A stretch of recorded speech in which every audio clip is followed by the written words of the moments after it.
नमो Narayan. Owners ज्योतिष and अध्यात्म with Rajesh पुरोहित में मैं आपका हृदय से स्वागत करता हूं। मेरे प्यारे मित्रों,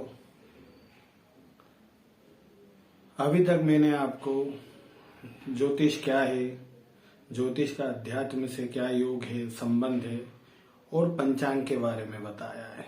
पंचांग जिसमें ज्योतिष के 5 अंग निहित हैं, जिसमें पहला अंग है तिथि, दूसरा नक्षत्र, तीसरा वार, चौथा योग और 5वां करण है। मेरे प्यारे मित्रों, अभी तक आप जान चुके होंगे कि पंचांग कैसे देखा जाता है, परंतु अब बात यह आती है कि कुंडली में पंचांग कहाँ देखा जाता है। आप बाजार से पंचांग खरीद के लाएंगे, चाहे आप हिंदू सनातन कैलेंडर खरीद के लाएंगे, तो उसमें आपको पंचांग की सारी चीजें मिल जाएगी। तिथि मिल जाएगा, नक्षत्र मिल जाएगा, वार मिल जाएगा, योग मिल जाएगा, करण मिल जाएगा, जिसमें 3 चीजें प्रमुख हर पंचांग में मिल जाती है। जो हमारे घर में एक सामान्य 30-40 रुपए वाला कैलेंडर हम लटका के रखते हैं तारीख देखने के लिए, उसमें भी तिथि, नक्षत्र और वार दिए रहते हैं। परंतु मेरे प्यारे मित्रों, अब बात आती है कि कुंडली के अंदर पंचांग कहाँ देखा जाता है। आखिर के कुंडली में ये 5 अंग कहाँ पर शो किए जाते हैं। अधिकतर आपने देखा होगा कि हम कुंडली देखते हैं तो सीधे लग्न पत्रिका देखते हैं, और लग्न पत्रिका से हम ये अंदाज लगाते हैं कि यार इसका भविष्य कैसा रहेगा, या इसने जो प्रश्न किया है कार्य कब होगा, इसका एक कैलकुलेशन किया जाता है। परंतु जो मेन चीज रहती है, किसी जातक का हमें जब भविष्य जानना होता है या किसी जातक के भविष्य के बारे में हमें कुछ जानकारी निकालना होती है, खास करके आजकल के हमारे जो युवा छात्रा हैं, इन छात्राओं को आप जानते हैं देश विदेश में शिक्षा लाभ, विद्या लाभ की जानकारी प्राप्त करना होती है। कितनों के हृदय में ये प्रश्न उठता है कि यार मुझे क्या फॉरेन में शिक्षा का लाभ मिलेगा, क्या मैं बाहर कहीं विदेश पढ़ने जा सकता हूँ, या मेरा मेडिकल में कुछ हो सकता है, या मेरा इंजीनियरिंग में कुछ हो सकता है। हर हमारे जो अभी जो यूथ है, इनके मन में ये अपॉर्चुनिटी, मतलब ये जिज्ञासा रहती है जानने की कि यार मुझे ये अवसर मिले और मैं भी विदेश जाके पढ़ के आऊँ, मेरे में भी टैलेंट है, मैं कुछ दिखा के आऊँ। तो ये पता कैसे चलता है? तो इसके लिए हमें क्या है, अधिकतर जातक की जन्म पत्रिका देखना पड़ती है। अब जब हम जन्म पत्रिका देखते हैं तो हम सीधे लगन पत्रिका देखते हैं। यही हमारी सबसे बड़ी मिस्टेक होती है। तो मेरे प्यारे मित्रों, आज मैं आपको कुंडली में पंचांग कहाँ देखा जाता है इसके बारे में बताऊंगा, और इसे आप अच्छी तरीके से समझ लीजिएगा, क्योंकि ये आपको बहुत लाभ पहुंचाने वाला है। मेरे प्यारे मित्रों, जब आप कुंडली का फर्स्ट पेज खोलें, देखिए दूसरा, तीसरा, चौथा नहीं बोल रहा हूं, न ही जन्म पत्रिका, न ही लगन पत्रिका, न ही दशा, अंतरदशा, प्रत्यंतर दशा। मैं आपको कह रहा हूं कि कुंडली का फर्स्ट पेज, आपकी जो जन्म पत्रिका है, उस जन्म पत्रिका का सबसे पहला पेज आप खोलिए, जिसे अधिकतर मेंशन किया रहता है बर्थ डिटेल्स के नाम से। इस बर्थ डिटेल्स में क्या रहती है, सबसे पहले आपके बारे में आपका नाम दिया रहता है। आप जो भी हैं, जातक हैं, जातिका हैं, जो भी हैं, तो आप छात्र हैं, छात्रा हैं, जो भी हैं, उसमें आपका नाम दिया रहता है, मेल फीमेल के हिसाब से ये बताया जाता है। फिर इंग्लिश कैलेंडर की तारीख दी हुई रहती है कि आप इस तारीख को, आज फलाना 1 तारीख है, दूसरा महीना है और 2021 है, ऐसे मतलब 7/8/1990, ऐसे आपकी सारी डिटेल दी रहती है। ये इंग्लिश कैलेंडर की तारीख होती है। फिर इसके बाद आपका जन्म स्थान दिया रहता है कि आप कहाँ जन्मे हैं, और वहां का सूर्योदय का समय दिया रहता है। इसी के नीचे आप देखेंगे तो आपको सबसे पहले दिया रहता है माह। अब आप पंचांग में पहले पढ़ चुके हैं कि 12 माह का एक वर्ष होता है, और एक माह में 2 पक्ष होते हैं, और एक एक पक्ष 15-15 तिथि का होता है। तो यहां दिया रहता है माह। कौन सा माह चल रहा है, अगर फागुन चल रहा है, माघ चल रहा है, चैत्र चल रहा है, फिर उसका पक्ष दिया रहता है। अब आप ध्यान रखिएगा कि मैंने 2 पक्ष बताए थे, शुक्ल पक्ष और कृष्ण पक्ष। तो यहाँ मेंशन किया रहता है कि भैया कृष्ण पक्ष है या शुक्ल पक्ष है।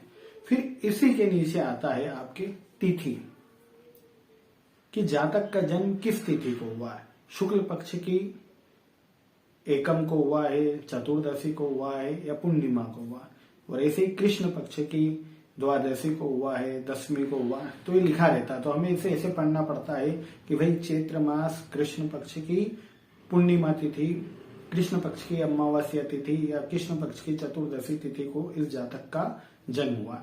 अब स्वाभाविक सी बात है, उस तिथि का और उस तिथि से जो जुड़े देवता हैं उसका बल उस जातक में प्रवेश करेगा ही सही, यह स्वाभाविक है। जब आप तिथि देखेंगे तो तिथि के नीचे ही दिया रहता है नक्षत्र। मेरे प्यारे मित्रों, नक्षत्र तो बहुत अनिवार्य चीज है, ये आप जान चुके हैं। नक्षत्र आपको जगह जगह मेंशन किया रहता है। नक्षत्र आपको बर्थ डिटेल्स में भी मिलेगा कि ये जातक किस नक्षत्र में हुआ है। आप जान चुके हैं कि अश्वनी से लेके रेवती तक के 27 नक्षत्र होते हैं। 28वां नक्षत्र अभिजीत होता है, जो उत्तरा, आषाढ़ और श्रवण के लगभग बीच का 2 या 3 घटी का मान का होता है। पूर्ण नक्षत्र जो होते हैं वो 27 होते हैं, अश्वनी से रेवती तक। तो इसमें यह दिया रहता है कि भाई जातक का नक्षत्र भरणी नक्षत्र में हुआ है कि रोहिणी में हुआ है कि उत्तराभाद्र में हुआ है, ये भी इसमें इसके नीचे दिया रहता है। तिथि के बाद नक्षत्र ही आता है।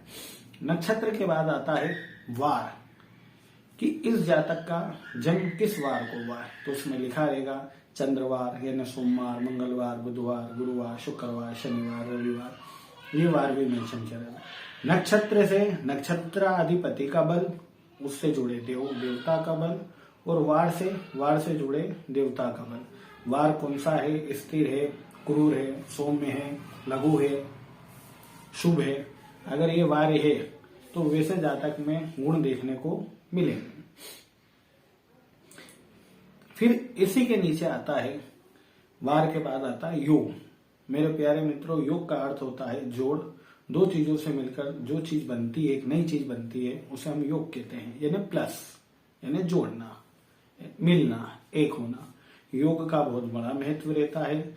इसमें यह बताया जाता है कि जातक सिद्ध योग में हुआ है, विष्कुम योग में हुआ है, प्रीति योग में हुआ है, साध्य योग में हुआ है, सुकर्मा योग में हुआ है, ध्रुव योग में हुआ है। अगर ध्रुव योग में हुआ है तो बालक बड़ा ही स्थिर प्रवृत्ति का होगा, इसकी बुद्धि बड़ी ही स्थिर होगी, ये किसी भी स्थिति में चंचलायमान नहीं होगी, और ये जातक बड़ा ही अपने कार्य को करने में दृढ़ रहेगा। ये ध्रुव योग के लक्षण दिखते हैं। तो उससे हमें ये पता चल जाता है कि ये जातक पे किस योग में ये जातक का जन्म हुआ है, और उस योग का प्रभाव उस जातक पे मिलेगा, और उस योग से जो जुड़ा देवता है वो उसको उसका बल प्रदान करेगा। ऐसा ही करण रहता है। एक तिथि में 2 करण दिए हुए रहते हैं,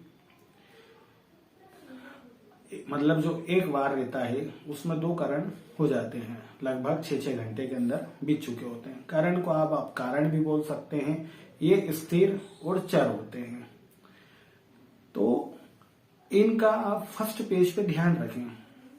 ये बड़े मायने वाली चीजें मेरे प्यारे मित्रों। हम क्या करते हैं, लगन पत्रिका देख लेते हैं। लगन पत्रिका में अरे सूर्य उच्च का है यार, और बड़ी बुद्धि होगी इसकी, तो इसका चंद्रमा और भाग्य भाव में बैठा है तो बड़ा भाग्यश होगा, मतलब बड़ा भाग्यबली होगा। अरे इसका तो शुक्र नीच का, अरे इसको तो मंगल दोष है। ये लगन पत्रिका ठीक है, आप देखिए उसमें ये चीज मेंशन हो रही है, कोई बात नहीं। पर लगन पत्रिका में भी आप जब देखेंगे तो आप देखेंगे कि हर ग्रह किसी न किसी नक्षत्र के अंदर रहता है। आप किसी भी ग्रह को देखेंगे, चाहे वो सूर्य हो, चाहे वो चंद्र हो, चाहे वो मंगल हो, चाहे वो बुध हो, चाहे वो गुरु हो, चाहे वो शुक्र हो, चाहे वो शनि हो, चाहे वो राहु केतु क्यों ना हो, ये ग्रह किसी नक्षत्र के अंदर ही रहते हैं।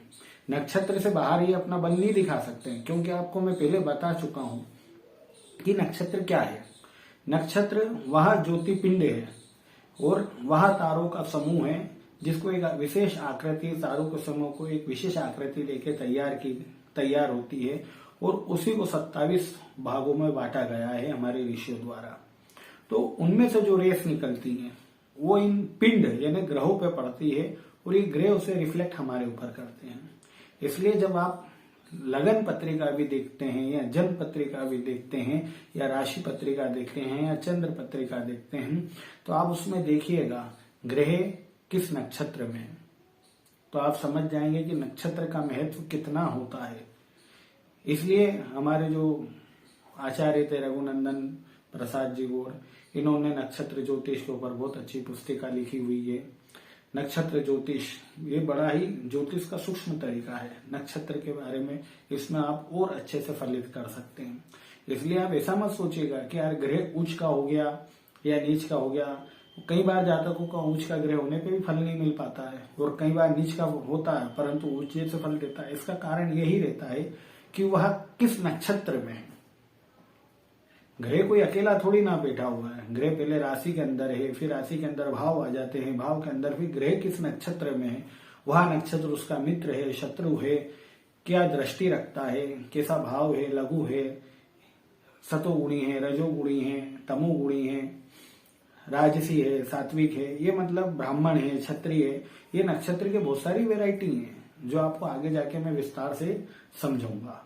तो मेरे प्यारे मित्रों, मेरा यही कहना था कि जब आप जन्म कुंडली देखें तो जन्म कुंडली में पंचांग कहाँ देखा जाता है। कैलेंडर में तो आप पंचांग देख लोगे, उसमें आपको आप देखोगे तो तारीख के नीचे मेंशन क्या रहता है, तिथि, पहले माह दिया रहता है कि भाई जैसे अभी वर्तमान में चल रहा है कि माघ मास चल रहा है, माघ मास में भैया कौन सा चल रहा है तो कृष्ण पक्ष चल रहा है, कृष्ण पक्ष की कौन सी तिथि चल रही है तो भैया अष्टमी एकादशी तिथि चल रही है।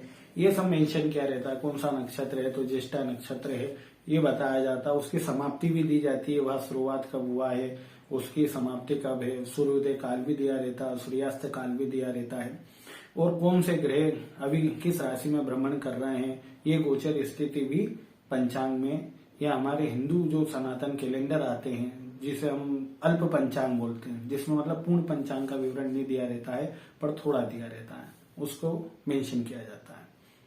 मेरे प्यारे मित्रों, कुंडली में आप फर्स्ट पेज में तिथि, नक्षत्र, वार, योग और करण फर्स्ट पेज पे देख सकते हैं और इससे आप अपना अनुकूल पता कर सकते हैं कि मेरी स्थिति, मेरे योग, मेरे नक्षत्र मेरे प्रति अनुकूल हैं या प्रतिकूल हैं। आपको यह वीडियो कैसा लगा? यदि आपको यह वीडियो बहुत पसंद आया हो तो आप इसे लाइक करें, शेयर करें, सब्सक्राइब करें और मुझे कमेंट करके बताएं। मैं ओनर्स एंड ज्योतिष एंड अध्यात्म विद राजेश पुरोहित के माध्यम से सदा आपसे जुड़ा रहूंगा, आपकी सेवा में लगा रहूंगा। जब तक के लिए नमो नारायण।